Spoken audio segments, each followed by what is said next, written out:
Well, thank you so much, Pastor. I'm here. Hear me.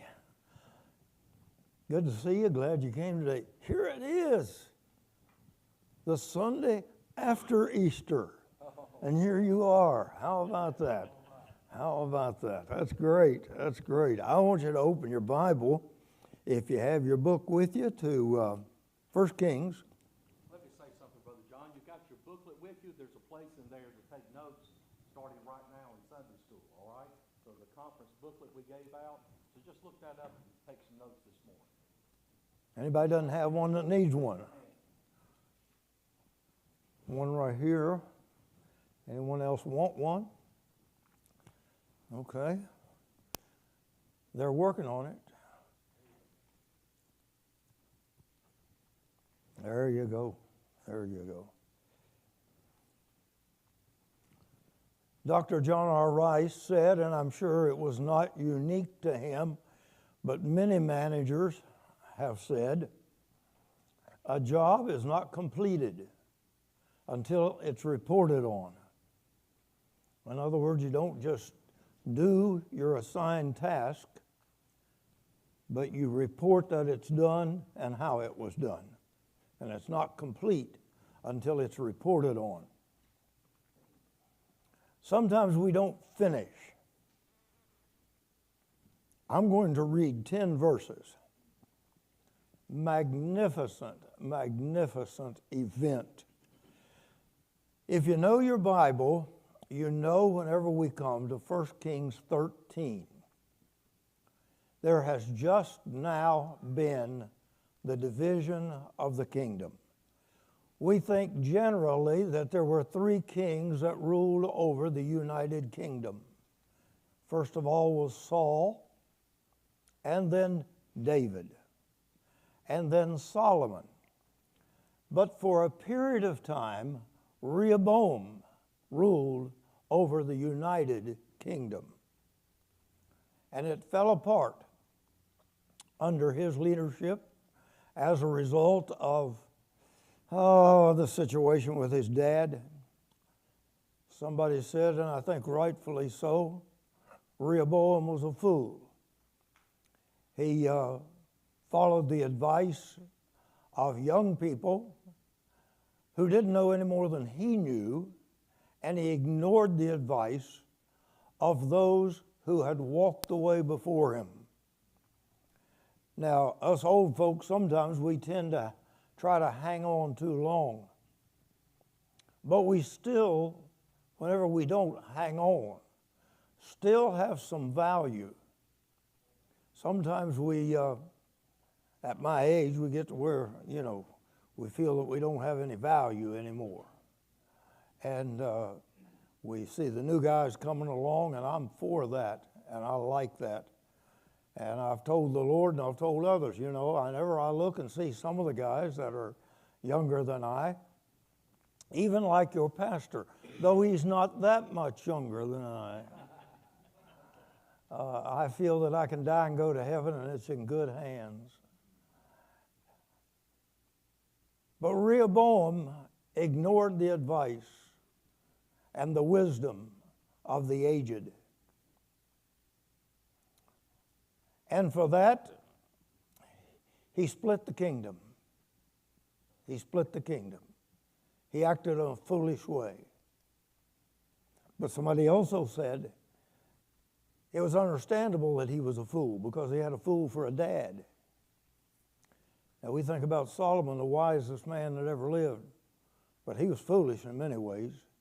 He prayed God would make him wise. He should have prayed God would make him good. Because though he was a wise man, he was not a good man. He acted in foolish ways and did foolish things. And the book of Ecclesiastes deals with that. And after living his life in a foolish manner, chasing after everything, every pleasure, every intrigue, everything his heart desired, after doing that, he said, vanity. It's all vanity. Well, his dad had said that. I mean, his text, the text verse for the preacher in Ecclesiastes, was a verse from his daddy. His daddy said, vanity. It's all vanity. It's all vanity. But he didn't learn it. He didn't learn it. And then in the last chapter of Ecclesiastes, he appeals to the younger ones. And he says, don't do what I did. Don't do what I did. Learn from my error. Learn from my foolishness. Learn from my mistakes. But Rehoboam didn't. He didn't learn from it. So the kingdom is divided. And behold, there came a man of God. We'll find he was a young man, but he was a man of God. Out of Judah. Now it doesn't say Israel, it's not the United Kingdom. He has gone to Israel, the northern kingdom. He has gone out of Judah. Don't know exactly where he was from in Judah, but it was probably the northern part near Jerusalem. And Jerusalem to Bethel is 8 to 10 miles. It's not far. By the word of the Lord, man of God, out of Judah, by the word of the Lord, to Bethel, the house of God. And Jeroboam stood by the altar. Now this is an interesting altar. This is an altar to an idol god. He does not want the people of Israel going back to Jerusalem to worship. Because, he said, if they go back to Jerusalem to worship, their heart will be turned back to the house of David. And they will want to reunite with the southern kingdom and become one nation again. And then I will not have a throne. So in order to preserve my authority and preserve my position, what I will do is I will establish places of worship. Now he says, I'm going to establish a place of worship in the south, near the border, and tell the people there's no need to go down to Jerusalem. You can worship here. This is a good place to worship. Don't make that long trip. You can stop right here. And in the north, we'll have a place of worship up there also, at Dan. Now, Dan was one thing. Dan had a tendency toward idolatry anyhow. But whenever he set up the idol, and he did not say this is an idol that represents Baal, or this is an idol that represents the moon or the stars or the heavenly bodies. He says, this is your God. This is the representation on earth of Jehovah. This is Jehovah. We're going to have an altar. We're going to have a priesthood. We're going to worship Jehovah, but we're going to worship at this altar with this image that represents Jehovah. It's the same thing Aaron did whenever Moses was on the mountain, and he said, we'll build this calf, and this is the God that brought you out of Egypt. This is Jehovah God. We always want a physical representation of God. We're built to where we want physical things. We want things we can see, feel, hear, touch. We want that. We're very physical beings. It's hard for us to live spiritual lives because we're so oriented to the physical. So the man of God came out of Judah by the word of the Lord. That means at the command of God, at the leadership of Jehovah God. He came to Bethel, and Jeroboam stood by the altar to burn incense. Now he was doing what should never have been done. The king was not the priest, but here he is the king, and he's acting like a priest. Now he cried against the altar. This is this young man. This is this man of God out of Judah, unnamed. And yet a whole chapter a whole chapter, is given to him. And is given to this event, and we don't know his name. Never named. He cried against the altar in the word of the Lord.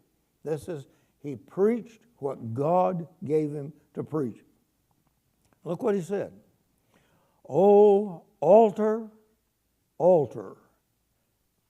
He addresses the altar as a being. "Thus saith the Lord whom you represent." Now I want you to get the picture here. Bethel. Bethel is the house of God. And he has brought this idol representing God into the house of God. That's serious business. Altar. Altar. He cries to the altar. He doesn't even address Jeroboam at this point. He doesn't address Jeroboam. He addresses the altar. "Thus saith the Lord, behold, a child shall be born unto the house of David." Understand, this is the northern kingdom. He's prophesying that in the house of David, in Jerusalem, the southern kingdom, Judah, unto the house of David, Josiah, by name. He names the kid that's going to be born, that's going to settle on the throne. And here's what he's going to do. "Upon thee," this altar, "shall he offer the priests of the high places that burn incense upon thee, and men's bones shall be burnt upon thee." And he gave a sign the same day, saying, "This is the sign which the Lord hath spoken. Behold, the altar shall be rent, shall be torn. The ashes that are upon it shall be poured out." That's a pretty strong sermon. Not a long sermon, but a strong sermon. Strong sermon of condemnation. "It came to pass," verse 4, "when King Jeroboam heard the saying of the man of God, that he cried against the altar in Bethel, that he put forth his hand from the altar." Now he's standing by the altar. This young man of God, out of Judah, comes, preaches this. A young man's going to be born. There's going to be a child born. His name's going to be Josiah. We know him. We know him. This is years before Josiah is born. But he prophesies the child by name. And the king says, "Lay hold on him." I don't know what kind of a voice Jeroboam had, but I'd like to have heard it. I think he was pretty angry. I think he was a little upset.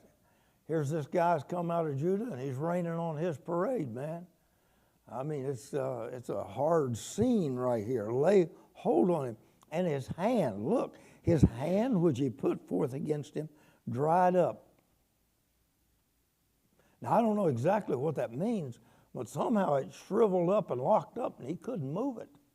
He couldn't draw it back to himself. He couldn't pull it in again to him. Verse 5. "The altar also was rent, and the ashes poured out from the altar, according to the sign which the man of God had given by the word of the Lord." If you're going to say something like that, you better say it by the word of the Lord. Don't be picking fights God didn't intend you to pick. You know, you fight God's battles, don't fight your own battles, okay? "The king answered and said to the man of God, Entreat now the face of the Lord thy God, and pray for me." It's interesting that he said, "thy God." He didn't say our God. He didn't say my God. He said, pray to the Lord your God. Your God. I want you to entreat him on my behalf. That the hand may be restored me again. And the man of God besought the Lord, and the king's hand was restored him again, and became as it was before. Now, I don't know how you are, but I know me. If I'm the man of God, and I cry against this altar, and I prophesy about what's going to happen to it, about the very priests that are there to lead worship. Worship, they're leading worship. They're worship leaders there, okay? They're there. Their bones are going to be burned on that altar. And the king says, lay hold on him.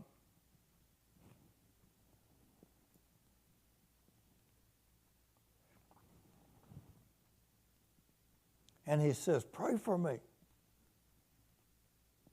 Now what I'm going to say is pray for yourself, man. You're getting what you deserve. You want to lay hold on me? How's that working out for you?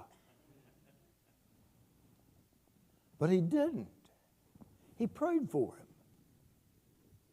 He prayed for him and his hand was restored.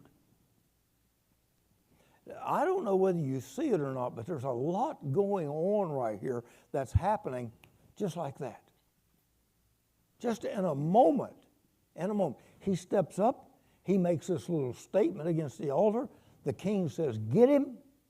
His hand dries up. Pray for me. He prays for him. His hand's restored. And I mean, all this is in what? A minute, 2 minutes. All of this has taken place. And the people are there and they're watching because this is a big event in the northern kingdom. This is the establishment of the kingdom. This is establishment of worship for the kingdom. God's kingdom. Divided. The northern section now. And there they are.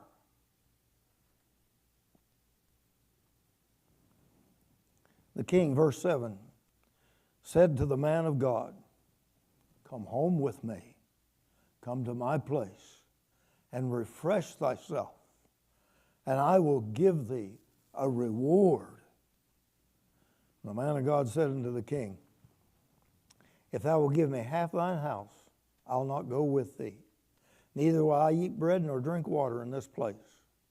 For so was it charged me by the word of the Lord, saying, eat no bread, nor drink water, nor turn again by the same way that thou camest. So he went another way, and he returned not by the way that he came to Bethel. 10 verses. Quick read.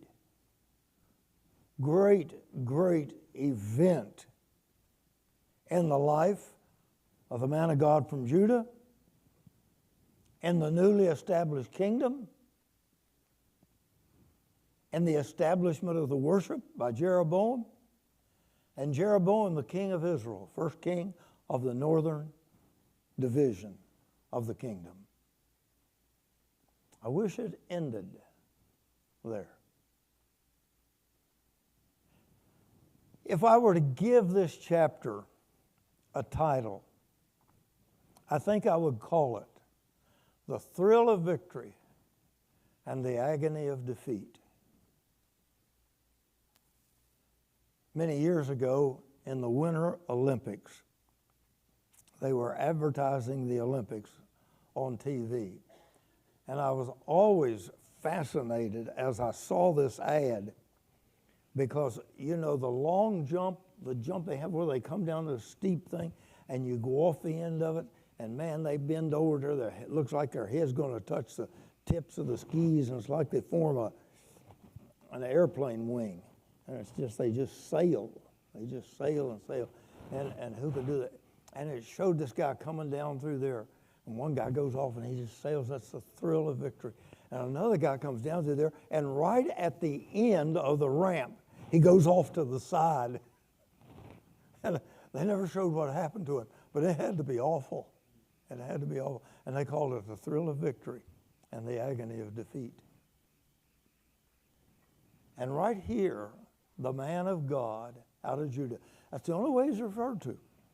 The man of God out of Judah. The wheels run off. Right here. He doesn't get back home. Now, he has been to the altar. He has delivered the message. He has seen God vindicate his message. Whenever Jeroboam spoke against him, his hand shrivels up. The altar breaks, and the ashes of the sacrifices they've been offering to the idol pour out, just like the sign the man of God said would happen. He prays for the king. King's healed. King says, come home with me.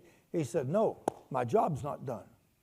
My job's not done. My job's not done till I get back. God told me, the same God that sent me here, the same God that told me what to preach against the altar, the same God that gave me the attitude that I prayed for you. I won't go back with you. If you were to give me half your house, I won't go back with you, because God said, don't stay there. Now you go visit and you preach, but don't you stay there. Verse 11. There dwelt an old prophet in Bethel.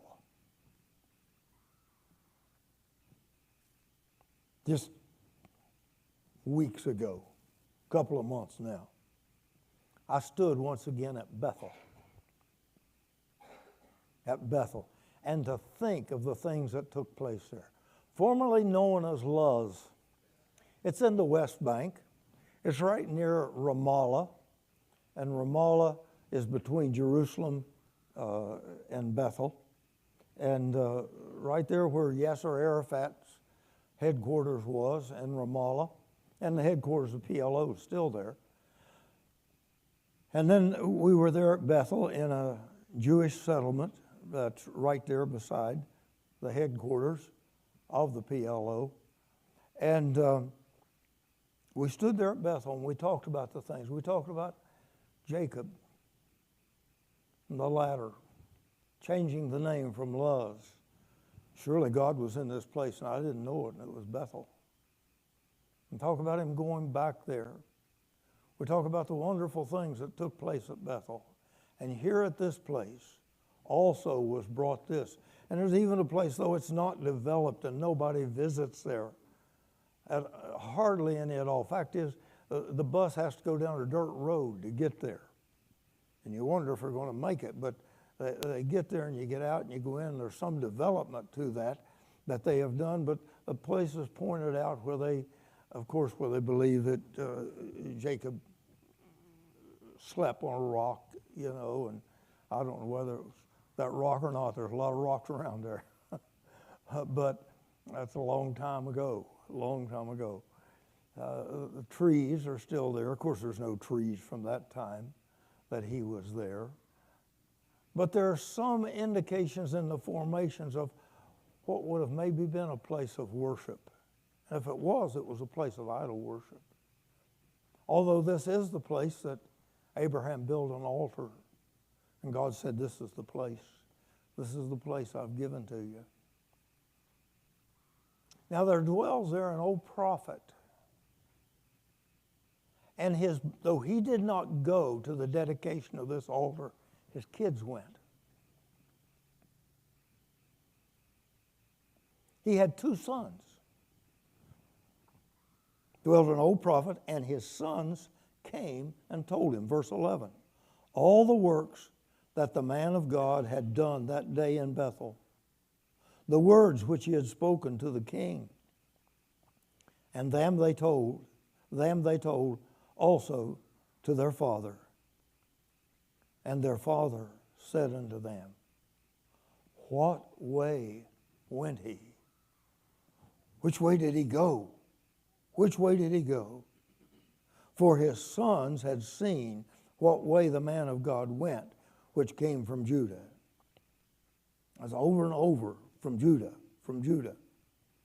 And he said unto his sons, saddle me the ass.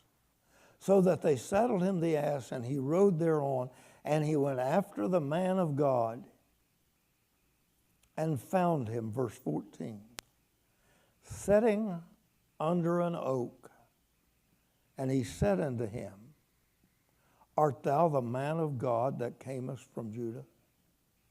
And he said, I am. Now, question. What are you doing sitting under an oak in Israel, the northern kingdom, whenever God told you to get back where you came from?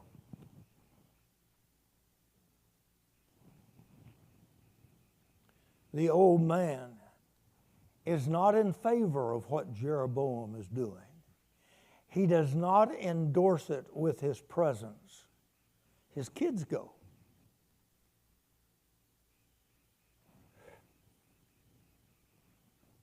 It was up there. Now I see John Reynolds up there. To the praise and glory of our God, right? That's the theme. To the praise and glory of our God. You're going to have to finish. You're going to have to finish. I do not know. Perhaps this man of God out of Judah is thinking, man, I left home. I've traveled all day. I haven't had a drink of water. I haven't had a bite to eat. I'm tired. I've done what God said do. I've healed a man who hates me. I've refused his gifts. I've given God's message. I've done all that God had for me to do. I finished it. No, hadn't finished. He's not finished yet. You see, as important as giving the message is for this young man, or this man, the man of God out of Judah, as important as giving the message is, it is also important to get back to where God said for you to be. Don't stop till you get it done. Don't stop till you get the thing finished. A job's not over, a job's not done until it's reported on. Finish the job to the praise and glory of God. Now, everything he's done through 10 verses praises and glorifies God. Now, when the boys come home from church, idol worshiping church, they're worshiping, but it's idol worship. Whenever they get home, they tell their dad about what happened. Wow, you should have seen it, man. Boy, I bet a whoop-de-doo. I mean, the king was there, and man, he had this image put up, and boy, they were going to offer sacrifice, and they were doing all this stuff. And this prophet comes up, prophet out of Judah. Can you imagine? He came out of Judah up into Israel, and there he is, and he cries against the altar, and the king, he says, oh, and the old prophet says, oh, my heart beats like his heart. Oh, I'd like to have some fellowship. Man, I miss it. I miss that fellowship. And he goes after the fella, and he finds him. Now, he should never have caught him. The old prophet would never have caught up with him if he hadn't stopped. But he stopped. He stopped on the way home.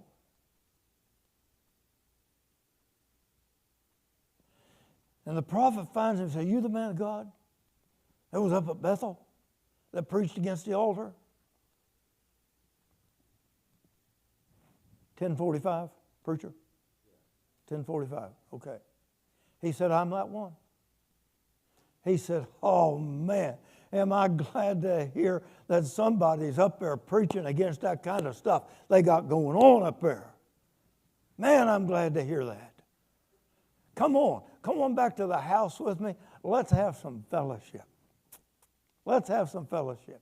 Man, we'll have a bite to eat and we'll have something to drink and just enjoy being together and we'll have a good... He said, I can't do that. So what do you mean you can't do that? He said, no, God told me to get home. But he stopped. And you know what the old prophet said to him? You'll read it. You read it. You read it. He said, I'm a prophet. I'm a preacher. I'm a preacher. And we're alike. And God spoke to me and told me to come and have you come back to the house with me, and we'll have good fellowship together, and we'll rejoice in the Lord to the glory and praise of God. And he said, really? He said, yeah, come on. Come on. So they go back to the house. He went back to the house and he did exactly what he knew God had told him not to do. Though we or an angel from heaven preach any other gospel unto you than that which you have received, let him be accursed. Oh, but he's a good man. He's a preacher. Just like I. If it's another gospel, don't accept a contradiction to the Word of God. Don't accept that. But he wanted to hear it. He wanted fellowship too. Just like the old preacher did. So they're going to get together. And they go back to the house. All come in and say, man, it's so good to have you. I just can't tell you how glad I am. My boys came back from that church service they had up there. It was an awful thing. They told me about it. Now, they were pretty impressed with it. But I'll tell you right now, it was just not of God. It was just a devil and a devil's thing. They said, I know, I was up there. You know, God sent me up there. I preached against that thing. I preached against that altar. That altar just, boom, just busted open. And the ashes out and the king's out. Man, I tell you what, God was working. It was, and they're just enjoying it. And all of a sudden, the old prophet, the one who issued the invitation to come back, God speaks through him to the man of God out of Judah. And he says to him, you're not ever going to make it home. You have violated what God told you to do. And he's the one that encouraged him to do it. And out of the mouth of the one who invited him back, now comes his condemnation for coming back. You say, well, that don't seem right. May not, but that's the way it is. Out of the same mouth and from the same one. It's amazing sometimes somebody will tempt you to do something and then condemn you for doing it. And that's exactly what happened there. He said, you're not going to make it home. You will not be buried with your fathers. He said, well, I guess I'll get on. Give it a try. Start. And he gets on the donkey, and he takes off, and he goes down the road, and pretty soon some people come back to town. And they said, strangest thing you ever saw in your life. There was a lion standing down the road, a lion standing there, and there was a dead man that the lion had killed, and a donkey, and they're just all... They're in the road. They're just there in the road. The donkey's not running. The lion's not attacking the donkey. The man is dead, and the lion isn't eating him. They're just standing there. It's the weirdest thing you ever saw in your life. And the old prophet heard it. He said, it's the man of God.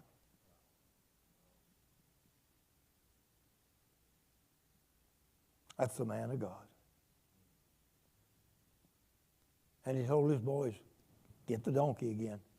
Bring him out here. He gets on the donkey, goes down there, And he loads the man of God up on his donkey that's standing there.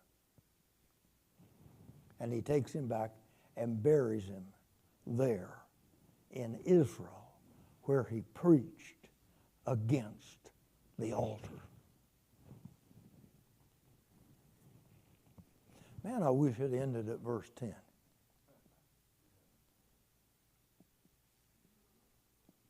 The thrill of victory. Oh, altar, altar. A child will be born, Josiah by name. He'll burn men's bones on you. And this shall be a sign. The altar will rend, and the ashes will fall out. Take him! Get him! Pray for me. He's healed. But he stops. He stops. Don't quit. Don't quit till you get the job done. And the job's not done till you get home. Get home.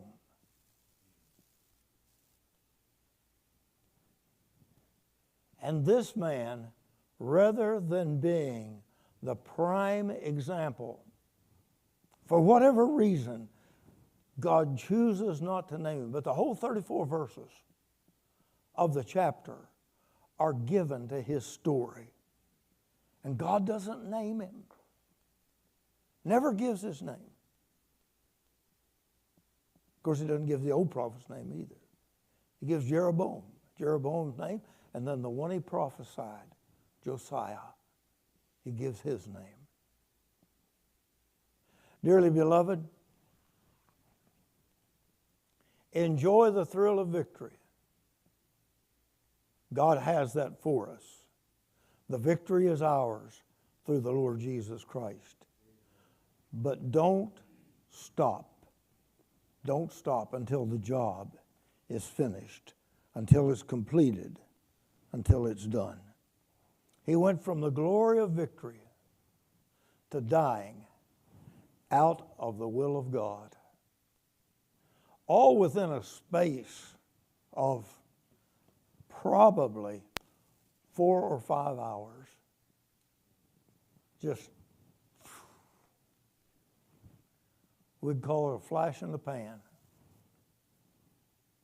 Not sure all that means, but I think it communicates something. It's just, poof. Don't just be a poof. Be steady. Be consistent. Don't stop. And don't quit, to the praise and glory of God. Thank you so much. Make this a great week. I hope you'll be here.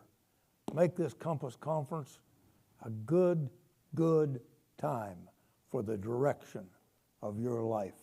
And get your compass set on true north, and follow it and keep on going.